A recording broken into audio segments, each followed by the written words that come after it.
I'm super excited to talk to you about all of my plans for May. I have a readathon, I have book clubs, I have other books. I cannot believe May is here. It is one of my favorite months of the year. It is my birthday month. It is Escape the Readathon month. The weather is nice and it just makes me want to read more. I'm so excited. So in May, I am running a readathon called Escape the Readathon. We are visiting the Black Cat Carnival for the month. I will leave the announcement video in the description for you, but there are 4 teams trying to escape this carnival. There are Gamemasters trying to keep you in, and you have to play games to win tickets to escape. I have absolutely incredible co-hosts. The carnival games that are going to happen are so fun. I have very high hopes for my reading. I truly cannot wait for this month. I would love for you to participate in Escape the Readathon with me, so make sure you check out the link in the description for that. We are going to start with my TBR game, Escape the TBR. If you noticed, Escape the Readathon and Escape the TBR are very similar names. I actually came up with the readathon first, but started playing this game before the readathon was announced. So Escape the Readathon was first, and it was haunted house themed last year, which is why my TBR game is haunted house. Well, it doesn't look very haunted, but you get the point. They are very different though. You're not playing my TBR game in the readathon. I'm rambling a little bit, so we're gonna play the game and then I'm gonna talk to you about book clubs and all of my reading plans for Escape the Readathon. So for May, I have tons and tons of reading plans. So I think my plan is to start over here in this yellow free space, go through thrillers, here, maybe out mystery. Obviously, no idea if the board is going to let me do that, but that is the plan. If you're new here, I have 3 dice that I roll. If I get doubles on 2 of the 3, the doors are unlocked automatically instead of me pulling a card. Roll 1. 11. 1, 2, 3, 4, 5, 6, 7. Door is unlocked with doubles. 8, 9, 10, 11. A thriller. That is an early copy. For this, I have She Left by Stacey Gray. This comes out on May 14th. I have my notes here. 20 years ago, she survived. This time, she may not be so lucky. She was leaving a house party and, can't read my handwriting, and a massacre happened after she left. And then 20 years later, 10 people with connections to this event are invited to this, I think, cliffside house. And somebody clearly knows what is going on. I think a journalist invites them there. It sounds so interesting. So, very excited for that one. Roll 2. 13. 1, 2, 3, 4, 5, 6, 7. Door is unlocked. 8, 9, 10, 11, 12, 13. Any genre from the library. For this pick, I decided to go with Wonderland by Jennifer Hillier. This is a carnival called Wonderland, I think.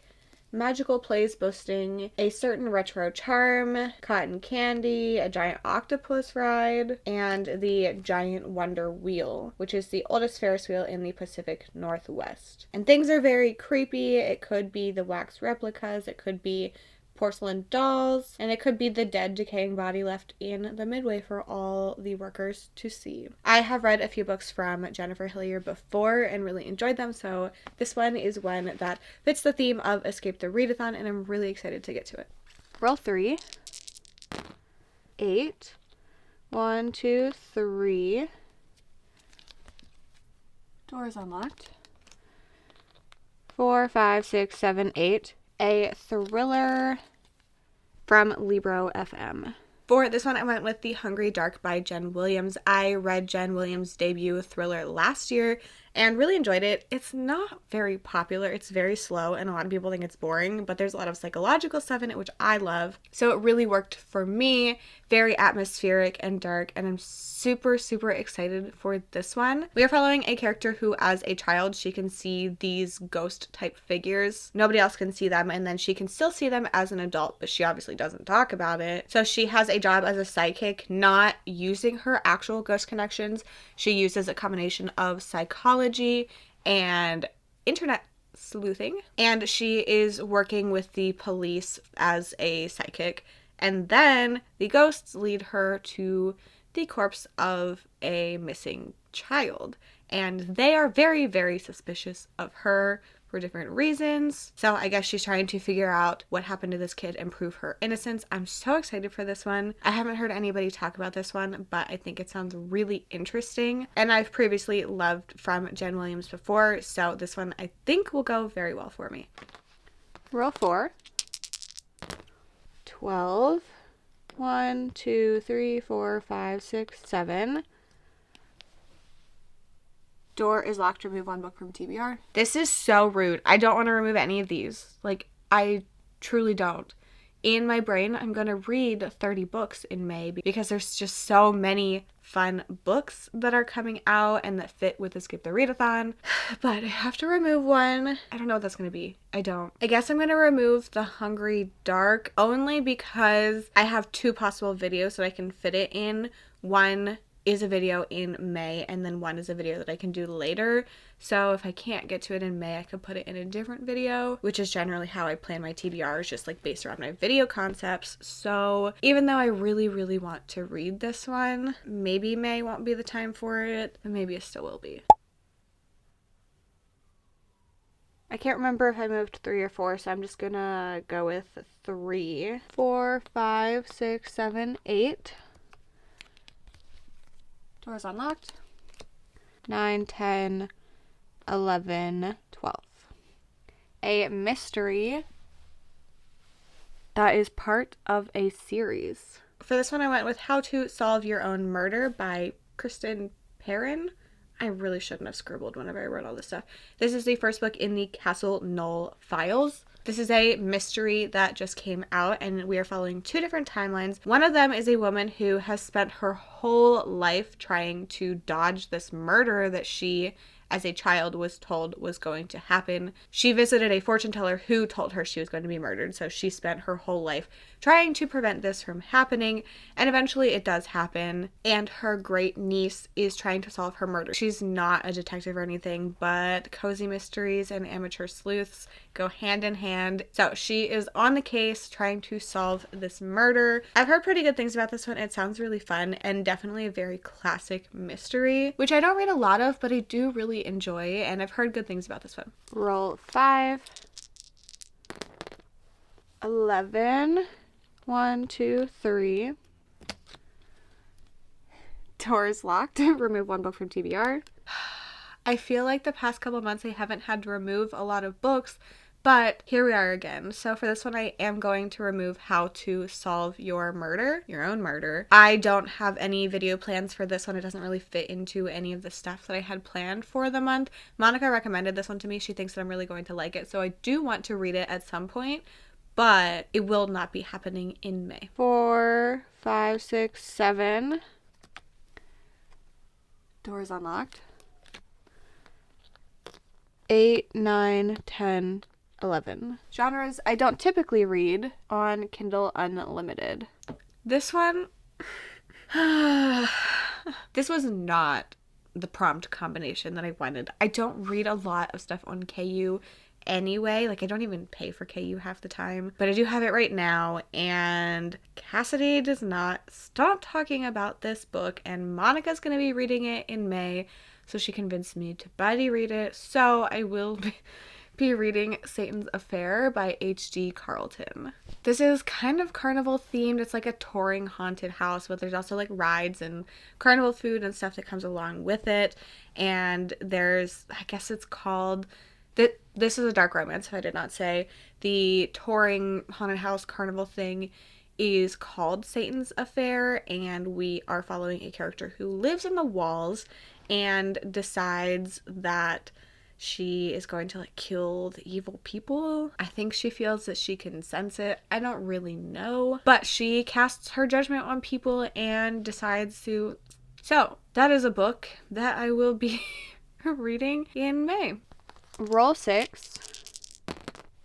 8 and doubles. 1, 2, 3, 4, 5, 6, 7, 8. Any genre that a friend gave 5 stars. This one worked out really well because I have to read this for a video, and I'm also doing a buddy read of this with Kelsey from Simon Sashers, and that is Boys in the Valley by Philip Fracassi. So The friend that gave this 5 stars was Monica from A Little Bit of Monica. Reading this with Kelsey from Slime Slashers, we decided a couple months ago that we wanted to buddy read this and another book, and then the video that it's happening for came up, and I was like, you want to read it in May, Kelsey? And she wanted to, so we're going to be doing this. I am a little bit worried because this is kind of a Lord of the Flies retelling. I don't like the Lord of the Flies. Other things that have been inspired by it, I don't tend to love. I think he lives kind of near me, and I got a signed copy from my local Barnes & Noble. I have read from him before. I read Sakulina, which is an ocean horror book, and I enjoyed it. Well, it was a novella, and I did like it, but it wasn't an absolute favorite for me. But I remember, like, enjoying the writing and everything. Very apprehensive about, but I've heard incredible things and I've enjoyed from this author before. Monica said that she thinks I'm really going to like it, even after telling her that I don't like Lord of the Flies. So no pressure to Monica there. I'm super excited to get to this one. It is following an orphanage for boys in a remote valley in Pennsylvania. So a little scared for this one, but I have high hopes. Roll 7. 14 and doubles. You know, I'm going to be chaotic and go this way. 1, 2, 3, 4, 5, 6, 7, 8, 9, 10, 11, 12, 13, 14. Okay, that actually was not chaotic because I didn't get any of those, but I guess I maybe could have escaped. So a thriller, the author's debut book. For horror debut, I don't know why I said thriller, I will be reading The Woodkin by Alexander James. This is a camping horror. I got this copy from Twisted Retreat when I was a ref with them. So it is very pretty, and I've heard pretty good things about this one. We're following a guy who gets divorced and goes on a trip into the mountains, and then he comes across the body of another hiker, and he's forced to detour, and nobody seems interested in finding out about this hiker that has died. This is a pretty short one, and I haven't heard a lot of people talk about it, but people who tend to like similar books to me have enjoyed it, so I think it's going to go well for me. Roll 8. 12. 1, 2, 3, 4, 5. You've escaped. I have quite the interesting TBR for this month. I have The Woodkin, Wonderland, Boys in the Valley, She Left, and Satan's Affair. I also have tons of other books that I plan on reading for the month. I want to read some more Carnival books. I have 2 really fun videos planned for Escape the Readathon with the co-hosts. I have one with the Gamemasters and one with the team leaders. So be on the lookout for those. So the 2 host videos, a Carnival book video. I think I want to read some new releases. I have very, very, very high hopes for May. I also have some book clubs that I want to participate in. Both my Patreon book club and my public book club are taking a hiatus, but we are continuing our series read along of the Hunger Games. So in May, it is Catching Fire. Super, super excited to get to this one. This was my favorite one in the series. I cannot wait to read it. And then the 2 book clubs that I want to participate in are Kitty from Spicy Katz Reads Book Club, and they are reading Ghost Station by S.A. Barnes in May. I want to read that. And then Gabby, who hosts the book troupe, is doing Diavola by Jennifer Thorne, and I want to read that one as well. Other than that, I'm kind of taking a break from book clubs. Obviously, I still have 3 priority books that I am reading, but I went through all of the ones that I tried to participate in, and those were my top choices. And then I really am going to be focused on Escape the Readathon and doing reading sprints for that. I will be hosting tons. I will be on sprints with my co-hosts. You will be seeing a lot of me in May. Even though Escape the Readathon is a competitive team-based readathon, the way that it is set up, even if you don't read tons of books in the month, you are still contributing to your team equally. You sign up for the amount of books you typically read, so everything gets averaged. So if you only read 4 books in a month, but that's what you sign up for, you still count for your team equally as someone who reads 40 books. So there's no pressure to burn yourself out or read more than you normally do, but it's a really, really fun community. I love the readathon. I put so much into it. Like, I desperately love it. So I would love for you to participate. Everything is linked in the description. If you've made it to the end and want to leave me an emoji to say you were here, you can leave me some sort of carnival emoji, both for Wonderland and for Escape the Readathon. And I will see you very soon. Bye.